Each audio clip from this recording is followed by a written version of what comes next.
Welcome to Living Lit, where conversations spark inspiration to live in truth. Journey together with us to explore what it means to live a liturgical life and walk in the truth of our faith.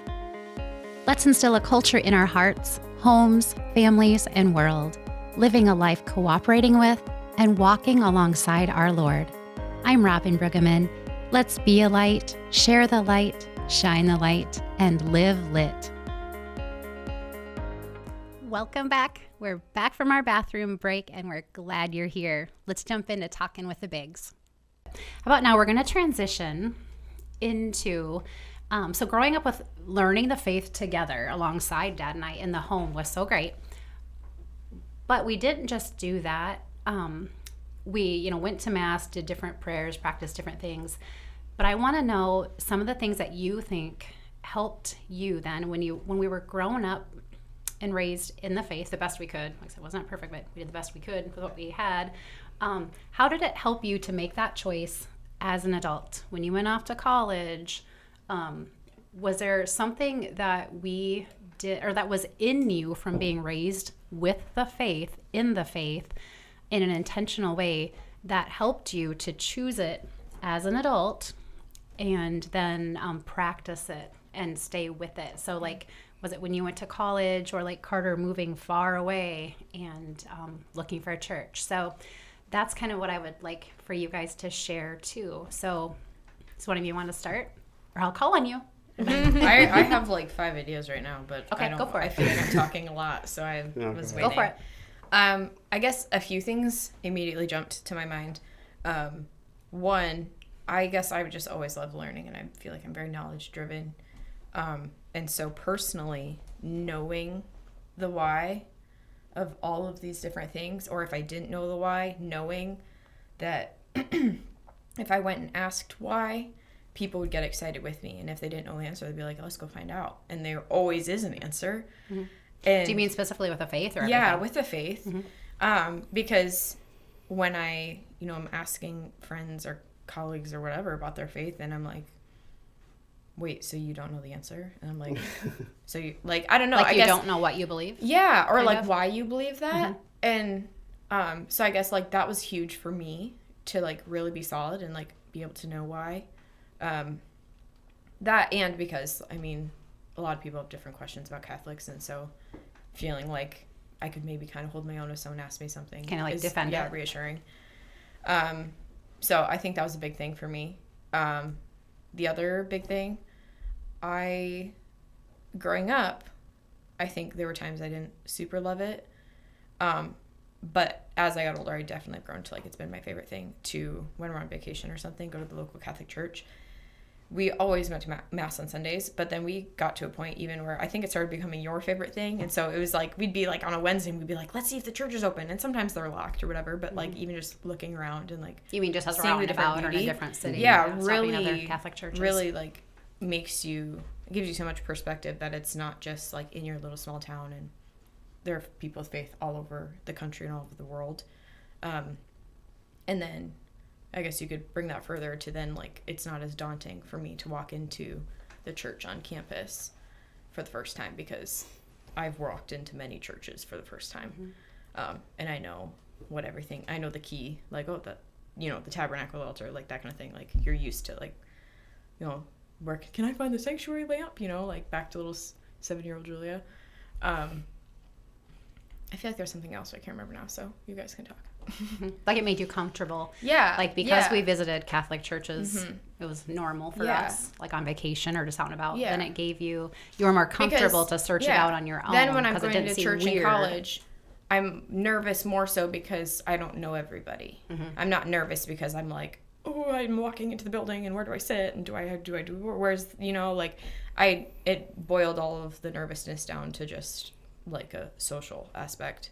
And even that, I had been thrown into that before. We went to Mass and sang out of different hymnals and around people we had no idea who they were or where they were from. Right.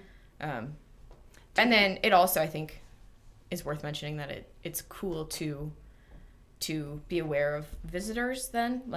I love going, when we went to the cathedral when we lived around here, like Father Morgan was always really good about being like, and welcome to any visitors. And I'm like, yeah, like that used to be us, but like in a different city, you know? Yeah. So Yeah. anyways. Do you feel like when you were in college, did it also play a role in, you were active at the Newman Center, you went to UNL in Lincoln.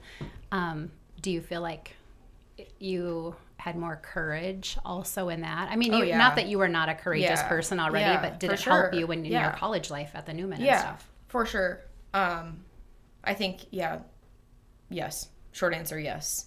But it definitely opened a lot of opportunities. Like, I think if I had been in a home that wasn't as active in, like, pursuing faith, I probably, I assume I would have still attended, but if I attended, I probably would have just, like, you know, show up on Sunday, sit in my pew.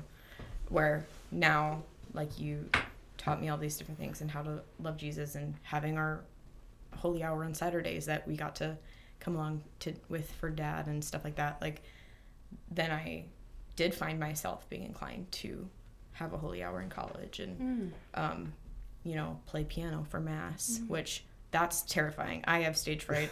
I'm glad that I was in a choir loft because nobody could see me. But, like, I would have never done that, I don't think, if I hadn't been solid in my faith, because, it's just a different level of inviting. So, yeah. Okay, awesome. Okay, someone else talk. Well, the first thing I thought of, I guess, when you posed that question to us was I was one of,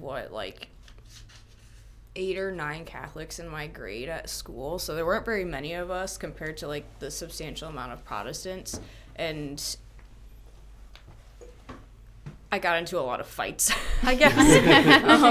You want to fight about it? Yeah, basically, I think I have more of a fighting spirit when it comes to the faith, and growing up the way that we did, I felt confident knowing the answers, or if I didn't know the answer, I knew where to find it. I even had a teacher who he's actually passed away now, but he had a lot of questions about the faith, and I was like, hey, here's a UCAT, why don't you look at it this weekend? And history teacher that we all know. It was, yes. I had him, and all of you had him. Same school. Yeah, so, or, like, if there was something that I, was on a test that we learned that wasn't accurate, I would, write it in my answer. Like with Julia, I think I also am very knowledge driven. So we were set up to learn the truth and seek the truth. And as Catholics, that's what we're called to. Like, we have the fullness of the truth, and we're called to, like, continually go further in pursuit of the truth. That's because, that's what we have, and we'll never know it all, but we have access to it. So I guess, I never had much of, like, a falling away reversion or anything like that. I feel like our upbringings gave me that solid foundation to where, I had the questions, but I was satisfied in the answers. So I went to a tech school, Southeast Tech, and in one of my, like, prerequisite classes for nursing, after class, me and a couple other girls were walking to the bookstore, and where Southeast is situated, you can see the cathedral, like the spires from the cathedral. And I look over and I said, "Oh, there's our mother church." And one of the girls goes, "Are you Catholic?" And I was like, "Yes. Are you?" And she ended up being a bridesmaid in my wedding. She's one of my best friends. Wait, I didn't know that's how you met Stephanie. Yeah, well, she I knew you her from school, but I didn't know that's... It was the Catholic connection. The last, me being my usual late self, there was only one seat left in the class, and it happened to be next to her and one of our other friends named Betsy, and so then the three of us were walking. And so I saw the cathedral, and I was like, I can't help myself. There's the faith. There's church. There's church. And so it becomes like when you grow up with it, like, it just becomes a part of you. Like, you just you can't even help yourself. Like, it spills over into everything. Yeah. Like, something as Natural is pointing out. Yeah. No, that's super cool. That we can see. Yeah. And then you end up with a lifelong friend. Yeah. Isn't it cool when, well, it's an example of how God places these people in our path at just the right time. And they just become these instant, like fast friends, soulmates, or not soulmate, soul sister in that case. Sister, yes. And it's just like, wow, God, you totally did that on purpose for me. And that's what's been happening to Carter down in Austin, where he has just, like, God has so provided for you and Abby down there. I mean, you didn't know anybody other than the people the ranch you were going to work for, right? Yeah. And you moved down there, and I think you could easily flow into how so as Julia was talking about the comfortability of just going into a Catholic church that you've never been in before, because we've done it throughout your life, right? And watching this, and I think you'd agree, that played a tremendous role in your and Abby's life when you moved to Texas trying to look for a church. So tell us about that, because you didn't even find the right one, because Austin's huge. Yeah, so you Austin's went through huge. several churches of trying out, Catholic churches.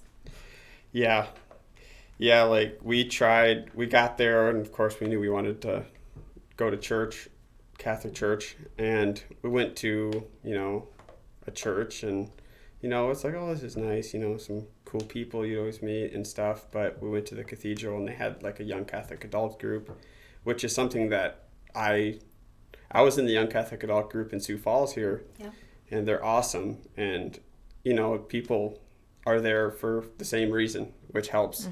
And you think the same way, because if you care about Catholicism, you're bound to get along, basically. Your core beliefs are in line, so at that point it's like, just branches on a tree. But yeah, like we found friends right away, and it was incredible. And I was just talking, to like coworkers and stuff, and about how like it's hard to find friends in a big city, Especially like that, yeah. and I'm like, oh really? Because I feel like I have like You have 25 so many friends. friends right now. Friends. Yeah. It's been such a blessing. Something that you moving far, far away has really been something that our family has had to adjust to. Not just me and Dad missing our kid, but we thought it was far when Julia was the furthest away when she went to Lincoln, Nebraska, and we about had a heart attack. But that was like nothing compared to Texas. You can do that in a day. Yeah, right. Yeah. But we've been feeling it as a family, because we're such a family unit that when you moved, it's just like, oh my goodness, okay, we're learning how to function when a part of us is physically not here, even though we have just really tried to foster, how do we keep Carter and Abby in, even when they're like way far away. So we've really, really been intentional about that. But what has helped us so much, and I think I can speak for your sisters too, knowing, like, it's so hard to have you far away, like we miss you guys like crazy, but knowing that you have this amazing community of like-minded, faith-filled people, like as a mom, it's brought me so much joy. And I know the girls too, the whole family, we're just like, oh my goodness, it is so comforting to us to know that you have found these people. And you share about just how, like, this authenticity, even how you guys have come together through faith. So even kind of like Michaela sharing about how she, met her good friend who was even part of her wedding in college. Julia has great college friends that they bonded, and it was through the faith. And obviously we can have awesome friends that don't have to share our faith or even our political views. We can, some of my best friends we're not politically aligned, but still have that, right? But there's something about when you just know in your heart, hey, we're the same. Like we have the same hardcore faith beliefs that is just so beautiful. So that's brought our family so much joy. And I feel like we've met some of them when we've gone to Texas, but it's just so great. So I know you and I have had many conversations about how just what a blessing that's been. Like your experience down there would be so different, right? If you did not have that. I would absolutely hate it, I'm sure, if I didn't. So maybe we wish they were there. No, just kidding. Then you come home. Move home. But like no, also just kidding. like, yes, it's like fun, but would you also say like your faith is deepened? Yeah. Oh yeah, So for much, sure. like especially if you're not just around fun people, but around people that are on fire and like like I feel like it'd be so easy if you're moving away or if you're far away to like kind of fall into the devil's like whispers of despair and like loneliness and Yeah. sadness, Complacency maybe, complacency for sure. Yeah. And if you're around people that are, you know, like, let's go have a solemnity cookie or Skillet whatever, cookie. skillet cookie, there we go. Yeah. Like, then even if you do get to a point where you're getting complacent, you're around people that you know are going to build you up. Yeah. So, And really, like, go ahead. I was just gonna say, yeah, especially in like a place like Austin, Texas, like, you know, the South is always like, oh, we're on Bible Belt. You know, I think like Austin is like the hole in the belt where like the little class goes. It's a really cool city. Like, it's beautiful Yeah. and stuff, but like yeah. when it comes to like Bible Belt, like kinda progressive, Christianity, it's yeah. not really that way. Yeah. So when we were moving down there, you know, holy smoke, so many people. You're moving to Austin, Texas? Like, really? Yeah, we're moving to Austin, Texas, and we're like, great, you know, are we going to find anybody that's Yeah. like the same as weird. us? Keep you Austin know? weird. Yeah, keep Austin weird. But yeah, that fantastic group of people. You know, as you're saying that, it just reminded me of, you know, it was Carter and Abby's plan, or their hope that they would move to Texas after getting married. Are you comfortable saying why you guys are there, like your purpose and why you're in Texas? Yeah, so my wife Abby is going to PA school. Yeah. Going to be going to PA school here. Yep. So that's why they're in Texas, and that was their hope and their dream after they would get married, which God had the same plan, and that's why they're in Texas. And I remember having that fear because it used to be like, I mean, hopefully no one's listening that would take this wrong, but it used to be we'd be embarrassed to say Austin. Yeah, same. Like Same. because they're incredibly woke and weird. Whoa, we just went there. But I dancing around honestly, that, but- I don't know if Mom is if refining Casey's, her viewers. I don't know if Casey's gonna feel like we need to edit this, but I Austin is proud to be woke and weird. So I think I can say that. I think I can honestly say they that. love that. They are But- proud Oh, to when go. we were visiting, didn't you see someone in a woman in nothing but a diaper outside? Yeah, Like, yeah. it's weird. Yeah, you see a lot of weird stuff She's down like, there. I've never taken my family there. I wouldn't. Well, no. Actually, when we've gone as a family, we love going to Austin. So Yeah. what I was going to say, though, real quick, is that because of knowing the culture of the city that you were going to be moving to, we were nervous, but we trusted because we knew that was God's plan, obviously lined up with your guys' plan after you got married for her to go there. We're so grateful, you know, for her getting into school down there and stuff. But we were like, oh my gosh, it's Austin. Like, and people would say to me, you know what? It's going to be okay. They are going to find their pocket of people. It's going to be okay. They're going to find They're their going to pocket. find their tribe. Yes. And so I am so grateful that we had our faith to do that. Yeah. Because our church is so universal everywhere around the world, you were able to find that. And then the other awesome thing that we all have, because like Michaela attends the same church as we do, her and her family. And then, but you two have different parishes in different cities. But we, every single Sunday, like I miss my full pew when you're all there, which I'm so excited because we'll get that this weekend, right? We'll Carter's out. I miss that so much. But those of you who are not in the pew with us, I'm thinking, but you know what? They're at the same Mass. They are hearing the same thing. They're sharing in the same Eucharistic celebration. And that brings me so much joy and just fills my heart as a mom. So I'm so thankful that you have found that you have found your tribe, and that has made it so much more peaceful, I think, on all of our hearts that you have found that. So I would also take a step further. Like, I remember a specific conversation with you when you were fretting about Carter leaving, where I was like, to be blunt, hey, stop. You already did the hard work. Yeah. And, like, he gets to go get other people excited because maybe they've Yeah. never been around liturgical living. And, Yeah. like, he Yeah. gets to go instigate that, Yeah. maybe. You know? So, Yeah. I don't know. I think that's cool, too, to think about. Like, Michaela was talking about the impact to come earlier. It's Yeah. like, Yeah. we did that growing up, and now Carter's continuing that in a different Well, you state. all are. Yeah, you all Yeah. are in Yeah, your like, own lives, but he's just really, really far away. Yeah. Like in a different sense, like I'm part of a mom's group here. It's a Catholic moms group, which is lovely, and we're then able to encourage each other in how to like live our faith out with young kids, or you know, as a married couple. Like because we have that commonality of our faith, we can encourage each other. And these are people that I would trust with my kids. Like we have our tribe, which is huge, because you don't, like when you have a family, you don't just trust them with anybody. Like, but when you have that foundation and that they have that foundation, like, that's huge. Because it does take a village. Yeah, and it does.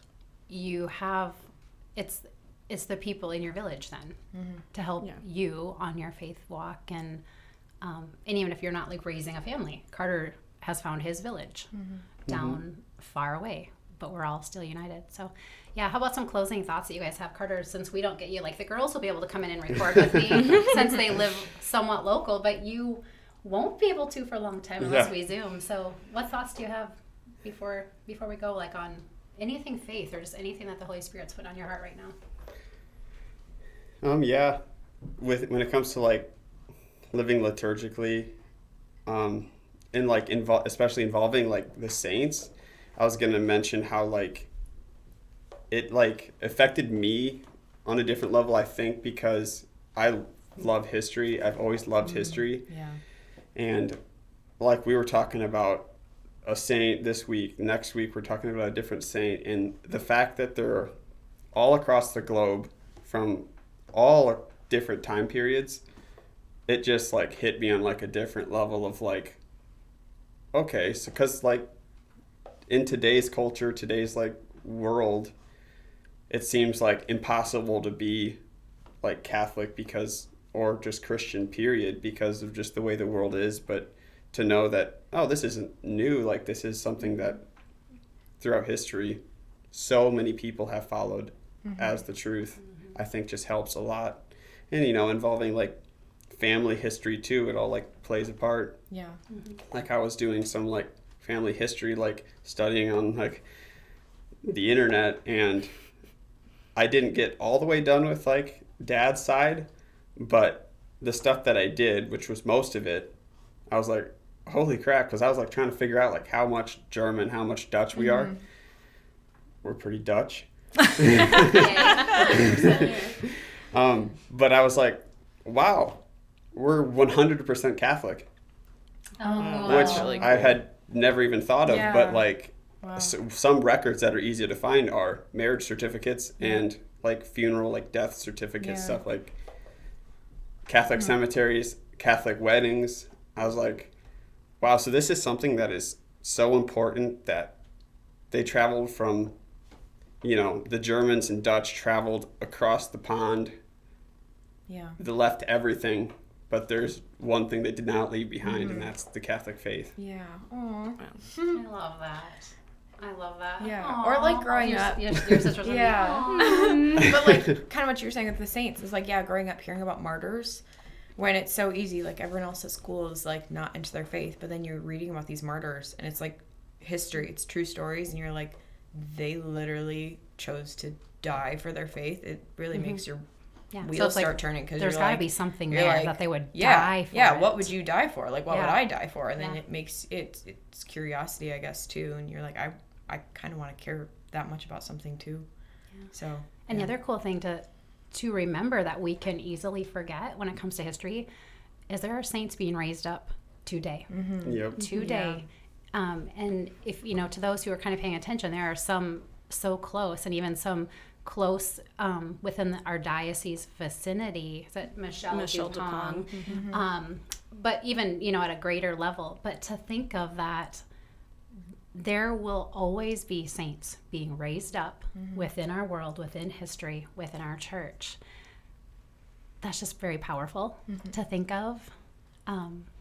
But also to give us that hope. And it's there's something really kind of exciting about it, to think that the faith is that it's still so very alive. When we can live in times right now where it seems like it's being hushed, which it is, but it can seem like we're a minority, but it's still very much alive. And that's our family's mission and our passion. I think you would all agree, to help people see that, to help people see we're not going to hide our light under a bushel basket. We want this spark to just transfer to another person. The spark of faith that we have, if we can just, light someone else's fire, light someone else's candle, help them to just see this teeny tiny spark, because that's all it takes to get a fire going, is a little spark. And I know that's your guys' desire too. I think that we as a family, we want to see that just come alive in people and not feel like you have to hide it, because your light can affect someone else so very much. Yeah. Any other thoughts you guys have before we wrap up? You guys have been so quiet. We were all like loud before. I think Casey was a little bit worried. What if we were so chatty, but we'll have to have you guys back again, because I think then we'll reveal the chatty side. But thank you guys so much for being here. I am just so grateful to have you, that God chose you to be my kids, and really as adults, you guys have become my best friends too. And I'm just so very blessed by you guys, and I'm so proud of you that you've taken the faith and you've chosen it. And I'm going to leave with this last thought, I think, where a friend of mine, she's actually one of the gals that I worked with kind of in Ham Lake at Family Formation. And her name is Deb. She's so great. And she had said to me, and I think it was before you would have been going off to college, Michaela, she had a daughter going off to college. And I was like, oh my gosh, like, what is that like? That must be so hard. I knew it was going to be me someday, but I wasn't there yet. And she said, we were just really intentional about laying the foundation of the faith while the kids were at home, because I wanted to know when I dropped my kids off at college or they left the home that I had done everything I could do as far as the faith goes and didn't have regrets. And so that has really stuck with me, other than to getting you guys to heaven, which that's mine and Dad's only goal, is to get you guys to heaven. So other than that, I wanted to be able to, and I think we can always think, oh, I wish I would have done more. But I feel like with you guys, like I feel like I could leave you at college and go, okay, we did the best we could with what we had, and I'm going to trust God to just keep them safe in their faith for now. So, any quick thoughts, guys? No? All right. Thanks for being here, guys. And I look forward to more shows with you guys, because you guys have a lot more to share that you're hiding inside there. So, thanks, listeners, for listening. We do appreciate your time so much, and we just really want to invite you on the journey with our family to Living Lit. We'll see you next time. Thanks for joining us today. Remember to like, subscribe, and share Living Lit, and reach out with topics you'd like tackled at livinglit@sfcatholic.org. And be the light, shine the light, share the light, and live lit.